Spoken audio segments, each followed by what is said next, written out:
हाय दोस्तों। उम्मीद होगा कि आप लोग बहुत अच्छे हो और अपनी सेहत का अच्छे से ही ख्याल रखते होंगे। आज सेहत की बात के इस टॉपिक में आज मैं आपको एक बहुत अहम मुद्दे पे बात करना चाहूँगा कि हम मोबाइल का जो यूज़ करते हैं, तो ये मोबाइल का हमारे लिए ये यूज़ कितना खतरनाक है। और ये मैक्सिमम ज़्यादा अगर एक लिमिट में यूज़ कर रहे हैं तब कोई बात नहीं। कुछ लोग ऐसे होते हैं कि मोबाइल को इतना ज़्यादा यूज़ करते हैं कि उसका रेडिएशन, मोबाइल का रेडिएशन जो होता है वो लगातार निकलता है। वो लगातार जब निकलता है तो हमारे माइंड से कनेक्ट करने की कोशिश करता है। कभी आपने देखा होगा कि लंबे टाइम तक कुछ लोग बात करते हैं, बहुत बहुत घंटों तक मोबाइल पे बिता देते हैं।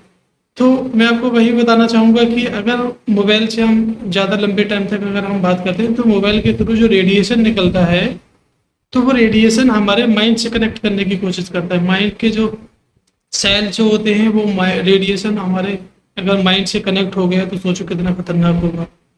अब आप एक मिसाल के तौर पे मैं आपको बताऊं, एक एक्सरे आपने होगा, अगर एक्सरे के बारे में सुना ही होगा और बहुत सारे लोगों ने कराया भी होगा।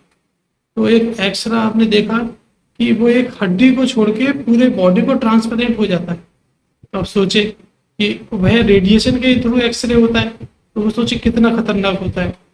तो और आज के वक्त में हमने ये देखा है कि बच्चों में बहुत ज़्यादा लत है कि आपने देखा होगा छोटे छोटे बच्चों में लोग एक हैबिट बन गई है। और अक्सर मैंने देखा है फैमिली के लोग अगर बच्चों को कोई प्रॉब्लम है, अगर उसको एक खुश करने के लिए मोबाइल बच्चों को घंटों तक यूज़ कर रहे हैं, जबकि आप जानते हैं इसका कितना खतरनाक इफेक्ट है।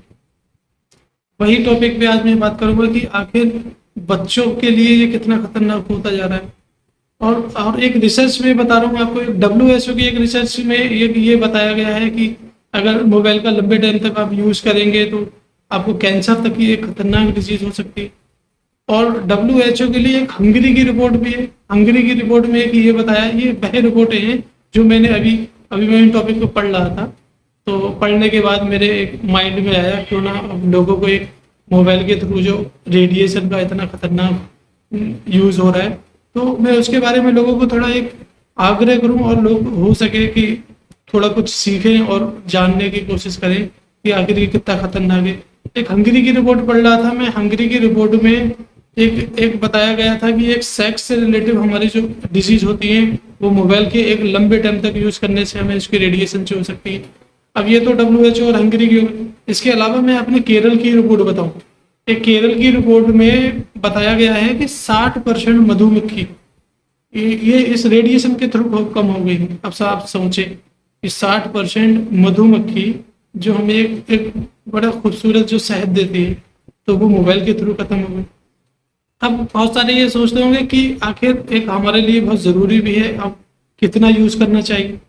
अब आपके माइंड में ये ज़रूर आता होगा कि आपने ये तो बताया कि मोबाइल के डिसएडवांटेज ये हैं कि और एडवांटेज ये, कितना यूज़ करें ताकि हमें मोबाइल से कोई हमारा लॉस ना हो पाए। हम कोशिश करें कि कम से कम मोबाइल का यूज़ करें और बच्चों से हम दूर रखें। और कुछ लोग अक्सर बच्चों को, मैंने ये देखा है कि बच्चों का माइंड डाइवर्ट करने के लिए मोबाइल को दे देते हैं। हालांकि अगर इसका मेन अगर देखा जाए तो इसका जिम्मेदार कौन है? अगर हम बच्चों को मोबाइल देते हैं तो इसका जिम्मेदार घर के ही माँ बाप या भाई बहन। जो छोटे बच्चे होते हैं मैंने देखा है कि अगर उनको कोई जिद कर रहे हैं किसी चीज़ को लेके तो मोबाइल को दी और फिर उनको मोबाइल की हैबिट बन जाती है। तो अगर उनको लंबे टाइम तक हैबिट बन गई, फिर बात को अगर किसी डिजीज का प्रॉब्लम हो, और फिर अक्सर बात को लोगों को ये शिकायत होती है कि हम इन बच्चों को मोबाइल को अब आदत कैसे छुटाएं।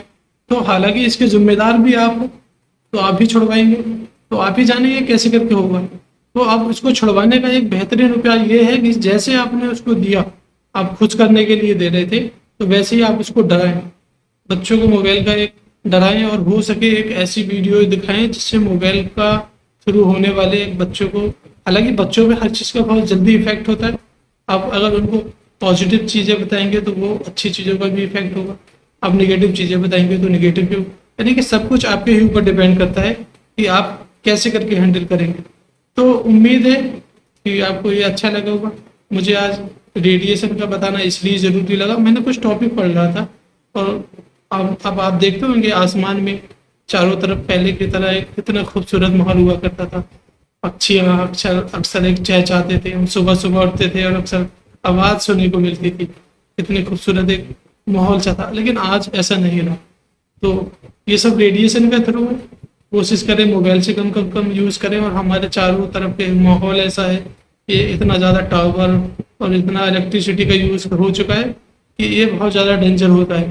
तो आसपास के माहौल का भी अपने ध्यान रखें और अपने बच्चों का भी ध्यान रखें। तो उम्मीद है कि आपसे कुछ ना कुछ आपको इस वीडियो के थ्रू सीखने मिलेगा। और अगर आपको इसके अलावा कुछ और भी जानना हो तो आप कमेंट में बताइए, कोशिश करूंगा कि आप उस टॉपिक पे वीडियो बनाऊँ। Thank you.